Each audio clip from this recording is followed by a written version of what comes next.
يا رجب، اطلع لي فوق.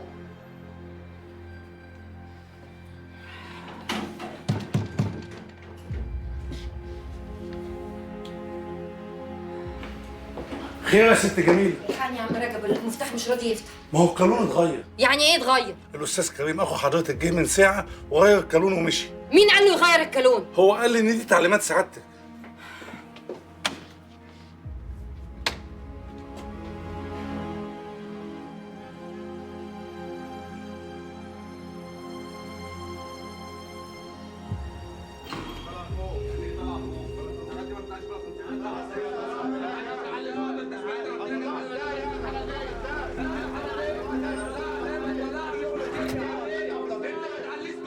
عائشة! عائشة! عائشة! عائشة! عائشة! عائشة! عائشة! عائشة!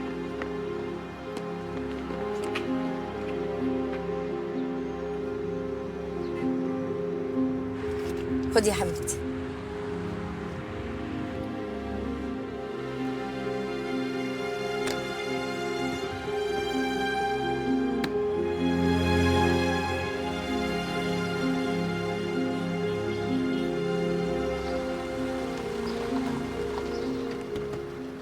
حضرتك بلغتي ماما؟ لا يا حبيبتي، بس باباكي هيقول لها. هو احنا هنروح نتفسح زي المرة اللي فاتت؟ لازم تعملي الهوم ورك بتاعك الاول، وبعد كده نتغدى، وبعد كده نتفسح زي ما انت عايزه. زي ما عاتبتك واتخانقت معاك قبل كده على غلطاتك الكتير، لازم دلوقتي اشكرك على اللي بتعمله مع ليلى في المستشفى. لا، ليلى دي طاقة، مدام ليلى طاقة إيجابية كبيرة جدا جدا، يعني غيرت فيا وأثرت فيا وفي كل الناس اللي حواليها بصراحة، وكل الناس بتقول كده. الصراحة كمان لازم اشكرك على موقفك الشيك من الفضيحة اللي عملتها لي جميلة قبل ما تعملها ليلى. أنا عاتبتها واتخانقت معاها. أنا شايف إنها تستحق اللي حصل لها ده بعد اللي هي عملته. جميلة حرقت كل اللي بينا. ومش ده اللي إحنا متربيين عليه، مش ده اللي أمنا علمته لنا خالص. أنا مش فاهم إزاي ممكن حد يتغير كده.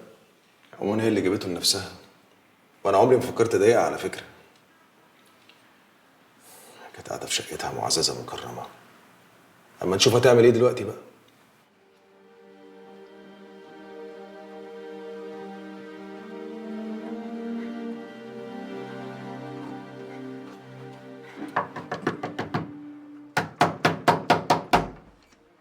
بنتي فين؟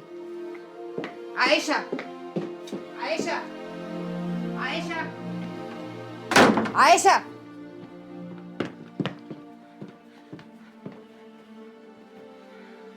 وديتي بنتي فين؟ طبعا الكل مستغرب من عمايلك السوداء، بس انا بقى مش مستغربه خالص، وعارفه ان انت تعملي اقذر من كده كمان يا جميله. انا اللي عارفاكي كويس، وعارفه ان النقاب اللي انت لابساه ده مش موقفك عند حدك. قسما بالله لو ما قلتليش بنتي فين حرميكي في النيل. بنتك دي يا حبيبتي تبقى بنت الراجل اللي انا بحبه ومتجوزاها، واللي انت قاعده بيها في الشارع، وما ينفعش طفله زي دي تقعد في الشارع، فوديناها أأمن مكان ممكن تبقى فيه، عند مامتك اللي هي طنط اعتماد. وشوفي بقى اي حركه قاطعه من حركاتك القذره اللي انا عارفاها هرد عليها بنكر يا جميل، وحياه العيش والملح اللي بينا يا جميله انا اوريكي. افتحي، امضغي، ابلعي. ايوه، افتحي. لازم تاكلي ايه كمان؟ عاقة. برافو. امضغي، ابلعي.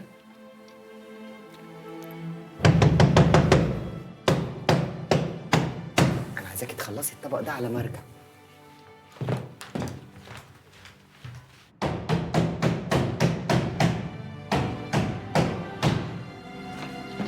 عائشة! عائشة! سيبي اللي في ايدك، قومي قومي نروح يلا.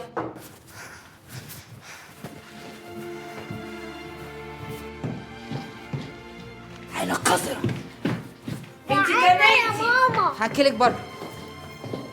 يا زبالة! نعم، عايز ايه؟ خدتي عيشة من عند جدتها ليه؟ وانت مالك؟ يعني ايه وانا مالي؟ هي مش بنت انا كمان؟ لو كنت حاسس بيها ما كنتش عملت الحركه الوسخه بتاعت تغيير الكالون دي. انا برد على الحركه الاوسخ اللي انت عملتيها. انا بضرب نفسي 100 جزمه اني ما عرفتش حقيقتك من السنين اللي فاتت. هتروح على فين يا جميله؟ هنروح في 60 داهيه، ما تكلمنيش تاني. لو عيشه ما رجعتش عند جدتها وحياه امي يا جميله. انت كمان بتهددني؟ طب طز فيك وفي اللي جابوك.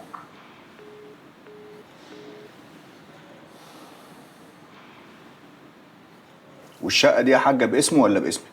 هي باسمه، بس انا لسه على ذمته، ودي بنته يعني انا حاضنها. حد بلغك ان الكالون بتاع الشقة دي اتغير؟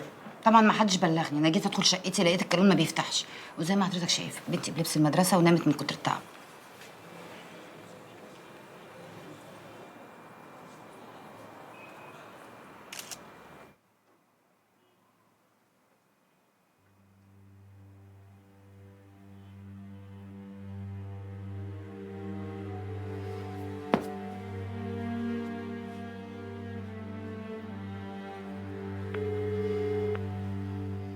ايوه يا هشام، شفت الزفته اللي اسمها جميله دي عملت ايه؟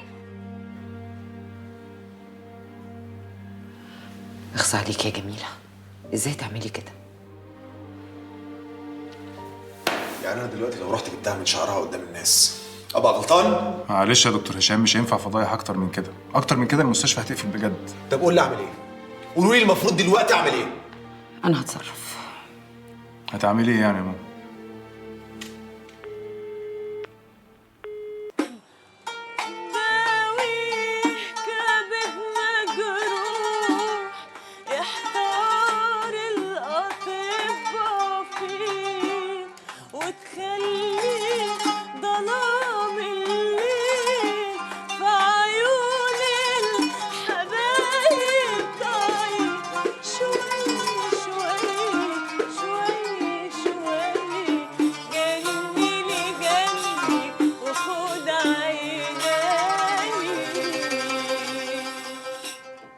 هايل، هنقول كلنا مع بعض بقى من اول الغنوه، اوكي؟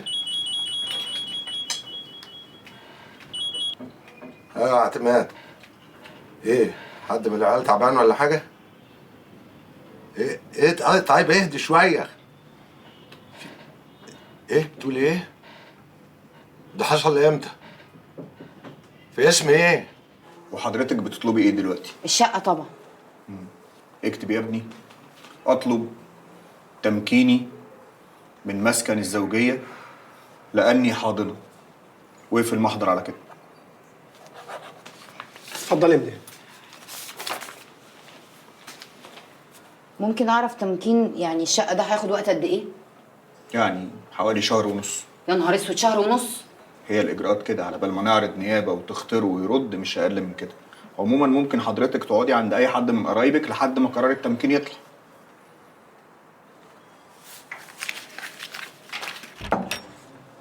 تمام يا فندم. كان في حد بيسأل على الحاجة بره.